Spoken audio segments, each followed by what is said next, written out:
د اوسنی افغانستان بنسټګر احمد شاه ابدالي په 1922 کال کې د هرات د حکمران زمان خان ابدالي او میرمن زرغونې په کور هرات کې زیږیدلی وو. د تاریخ په کتابونو کې لیکل شوی چې د 1939 کال په جولای میاشت کې د بیلابیلو افغان قبیلو مشرانو د کندهار په شیر سرخ بابا زیارت کې 8 ورځې ملي جرګه وکړه، خو ونه توانېدل چې په متفقه توګه د افغانانو لپاره ل خپل منځه یو پاچا وټاکي. وروسته د جرګې پر 9مه ورځ صوفي درویش صابر شاه پر احمد خان لاس کېښود او ویل چې خدای پاک احمد خان په تاسو ټولو کې ستر او شریف پیدا کړی دی او په دې کې د رهبري جوهر شته. له دې وینا سره سم هغه له نږدې کروندې څخه د غنمو وږي راواخیستل او د احمد خان په لنګوټه کې د تاج په توګه وټومبل او ویل چې دا ستا تاج سو. د جرګې نورو غړو د احمد خان ابدالي کورنۍ شالید د هغه وړتیا او پوهې او همدا ډول د درویش صابر شاه نظر په پام کې نیولو سره هغه ته د افغانانو د مشرتابه مسؤلیت وسپاره. دا ډول احمد خان ابدالي په 15 کلنۍ کې د احمد شاه درانی په نوم د افغانانو رهبري پر غاړه واخیسته. په کاناډا کې میشت افغان لیکوال او څېړونکی محمد معصوم هوتک وایي چې د احمد شاه بابا یو تر ټولو لوی کارنامه ملت جوړونه ده. د احمد شاه بابا د لویو اهدافو څخه چې د پاچاهۍ د شروع څخه هغه ته کار ونشلاوه، هغه د ملت جوړونې او دولت جوړولو هڅه وه.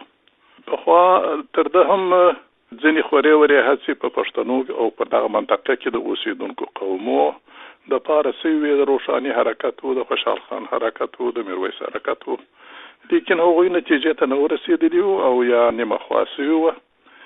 احمد شاه بابا لومړی هدف دا وټاکه چې پر دغه منطقه باندې د دغو اولسونو دپاره یو منظم د برنامې او د پروګرام سره سم او د تشکیلاتو سره سم یو دولت تأسیس شي. احمد شاه بابا افغانان پر یو مرکز راغونډ کړل او د هغوی ترمنځ ولسی او ملي تګلاره خپله کړه. هغه د بیلابیلو قبیلو خانان او مشران متحد کړل. دا ډول افغانان یو خوا د پردیو له ستمه وژغورل او بل خوا د خپل واک څښتنان کړل. معصوم هوتک زیاتوي چې احمد شاه بابا په داسې وخت کې د افغانانو خوري وري قبیلې را یو ځای کړې چې د نړۍ په نورو پرمختللو هیوادونو کې لا هم دا ډول هڅې په لومړني حالت کې وي. دغه اوسېدونکو اقوامو د قبیلویت څخه د راایستلو هڅې وي چې دوی د یو ملت په حیث باندې سره راجمع سي او هغه قبیلویت د مابین څخه پرېږدي. د دې لپاره اساس کېښوي. په دغه وخت کې په افغانستان کې خو څه حتی په امریکا کې د منظم دولت د جوړېدو د لپاره هڅې هم د شروع په حالت کې وي. اما شاه بابا د دولت جوړ کړي، د مرکزی دولت جوړ کړي.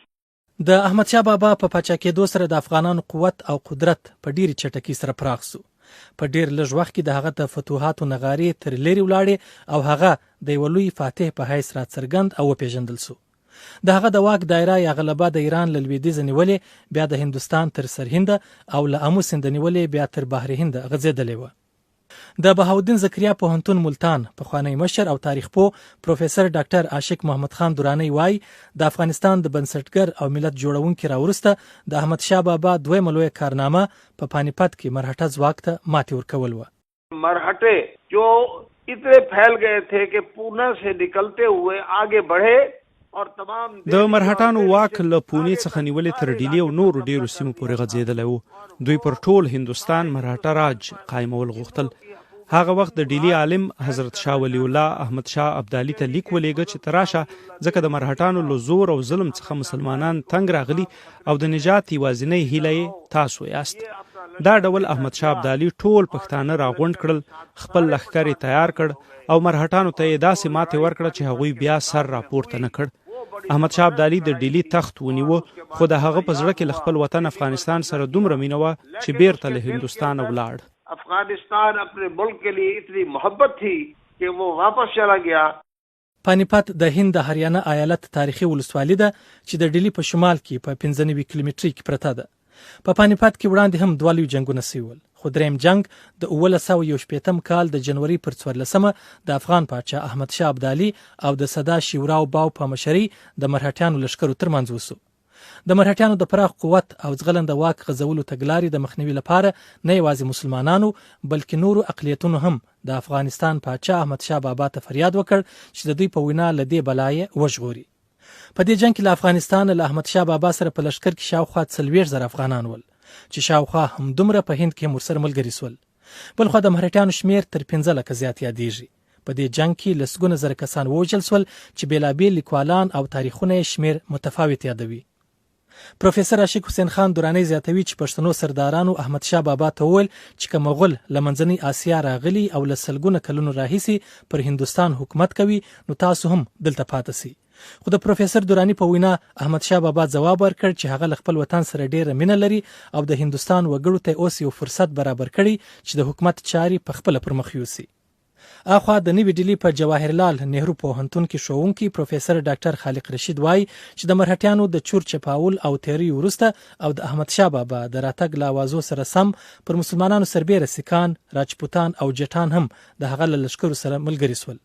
خو نوموړی زیاتوي چې احمد شاه بابا هندوستان ته د یوه تیری کوونکي، سړي وژونکي یا قاتل په حیث نه دی تللی او نه هم د هندوستان آبرو، عزت، شتمنۍ او تاریخ لوټ کړي او خراب کړي، بلکې د یوه نجات دهنده په حیث ورغلی او هندوستان یې بیرته د هندوستان خلکو ته وسپاري. یوازې د سولې او تفاهم په خاطر هندوستان ته راغی. د هندوستان خلکو له ده څخه هرکلی وکړ او له ده سره د مرهټو د څپاو او تالان په مقابل او د هغه بې عدالتۍ په مقابل کې چې په قومي، مذهبي او سمتي لحاظ دغو ځواکونو راپورته کړي وې د هغو په مقابل کې ودرېد. ډاکټر رشید زیاتوي دا خبره ناسمه ده چې د مرهټیانو ماتې هندوستان ته د انګریزانو راتګ ته لار هواره کړه، بلکې د ده په خبره خپله د مرهټیانو له ماتې وروسته د هغوی سازشونو انګریزانو ته د راتګ زمینه برابره کړه. خو د نوموړي په خبره بیا هم احمد شاه بابا د انګریزانو د ایستلو پلان درلود. لوی احمد شاه ابدالي په 1918 کال کې اراده درلوده چې انګریزان له بنګال څخه وباسي، خو انګریزانو د دوهم شاه عالم مغول د دوستۍ له اصل څخه ناوړه ګټه پورته کړه او هم هغه سیاله نواب شجاع الدوله او یو شمېر نور ځواکونه د دې سبب شول چې انګریزان په مقابل کې د احمد شاهي امپراتورۍ اراده کمزوري وښیي او ویې نشوای کولی چې دغه خلک له هندوستان څخه وباسي. د فارس سلطنت باچا نادرشاه افشار چې کله په 1913 کلونو کې په هرات کې د ابدالیانو او بیا په کندهار کې د هوتکو حکمراني ړنګه کړه، نو په دغو جنگونو کې یو شمېر پښتنو مشرانو ته مرګ ژوبله ورواړوله. خو بیا هم د دغو دواړو قبیلو له پاتې مشرانو سره جوړه وسوه او هغه په خپل لښکر کې وګمارل. دا ډول له نادرشاه سره زرګونه افغانان ملګري سول چې ځینو یې په خپله پوځي او انتظامي وړتیا ښودلو سره د پام ځان ته واړاوه. نادرشاه افشار په 1941 کال کې 19 کلن احمد خان ابدالي خپل همرکاب وټاکه او په یو شمېر جنگي سفرونو کې د هغه له ځیرکتیا او جنگي مهارتونو ډیر متاثر سو. هغه به ویل چې د احمد خان په شان بل ځیرک او نیک اخلاق سړی په ټول ایران او توران کې نه دی لیدلی. کله چې د 1940 کال په جون میاشت کې له مشهده 160 کیلومتره لري په فتح آباد قوچان کې نادرشاه د خپل یو شمېر درباریانو لخوا د شپې مهال ووژل سو، نو احمد خان ابدالي د خپل افغان او ازبک عسکرو په مرسته د هغه د کورنۍ غړي د یاغي لښکریانو له شورش څخه وژغورل. له دې وروسته احمد خان او نور افغانان له خراسان کندهار ته راستانه سول چې ځان ته خپله پاچاهي جوړه کړي. په امریکا کې میشت لیکوال او شاعر عبدالباري جهاني وایي چې که هر څومره 15,000 کاله مخ او شاته ولاړ سو تر احمد شاه بابا لوی او ستر افغان چې د اوسني افغانستان وجود یې له نامه سره تړلی دی نسو موندلی.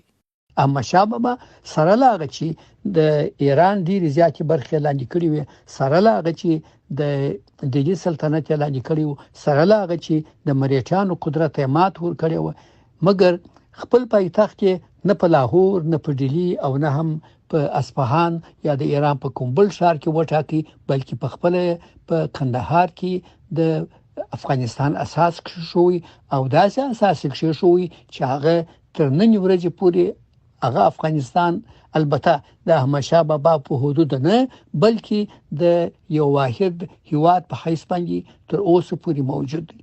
موږ د احمد شاه بابا د ټولو کارنامو، د ټولو جنرالیو، د ټولو ادبیاتو، د ټولو علمي پوهې ترڅنګ د اساسي افتخار همدغه ځای بولو.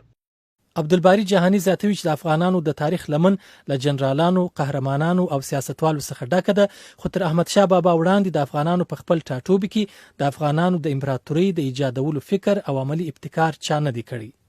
په دې کې شک نشته چې پښتنو له احمدشاه بابا څخه مخکې ډیر لوی او قوي شاهان درلودلي دي، د ډیر لوی اصلاحاتو، د ډیر لوی اقتصادي پروګرامونو، د ډیر لوی فرهنګي پروګرامونو افتخارات لري. مثلا په هندستان کې سلطان بهلول لودي، سلطان ابراهیم لودي، سلطان اسکندر لودي، شیرشاه سوري، اسلام شاه سوري او دغه ډول نور پښتانه مقتدرین او واکمنان. مګر خبره په دې کې ده چې د هغو ټولو سلطانانو افتخارات په هندستان پورې اړه لري او هغوی د پښتنو د سیمې یا د اوسنی افغانستان لپاره کوم مفید او ګټور کار نه دی کړی. جهاني زیاتوي چې احمد شاه بابا هم د توري سړی او هم د قلم. نوموړي زیاتوي هغه که یو خوا جنرالي ته توجه کړې و نو بل خوا علم او ادب، قومي اختلافاتو، کانالایزیشن او ښار جوړول ته هم توجه کړې و او په هر برخه کې اقدام هم کړی و. احمد شاه بابا د یو غوره منتظم په حیث داخلي تشکیلات سم کړه او عسکري، اداري، علمي او مدني اصلاحات او جوړښتونه یې رامنځته کړه. بل خو د په عصر کې یو شمېر ویالې او کاریزونه هم وکشل شول. د کندهار اوسنی ښار او د خپل سلطنت پایتخت پر نوې نقشه جوړ کړ چې د نادر شاه لخوا وران شوی و. پر دې سربېره د خپلې پاچاهۍ یو شمېر نور ښارونه هم جوړ کړل. احمد شاه بابا له خپلې خاورې او وطن سره ډېره زیاته مینه لرل. بل خو هغه غوښتل چې د نورو لویو سیمو له تخت نیولو وروسته هلته پاتې نشي، بلکې د خپل ملي قوت مرکز افغانستان ته راستون کړي. د نه غوښتل چې د پښتنو د نورو پاچاهانو کورنیو لکه غلجي، لودي، سوري او نورو په شان په هند کې ورک شي. هغه پوهېدی چې د پاچاهۍ د واک چینه افغان خاوره او افغان ولس دی. له همدې امله نوموړی نن هم په خپلو خلکو کې له معنوي پلوه ژوندی پاتې دی او افغان ولس د بابا لقب ورکړی دی. احمد شاه بابا په 50 کلنۍ کې د 1902 کال د جون پر 3 د کندهار د سلیمان یا توبې غرونو په لمن کې د سرطان ناروغي له امله ساه ورکړه او له وصیت سره سم د کندهار ښار په مرکز کې خاور ته وسپارل شو چې پر مزار یې یوه لویه ګنبده جوړه شوې ده.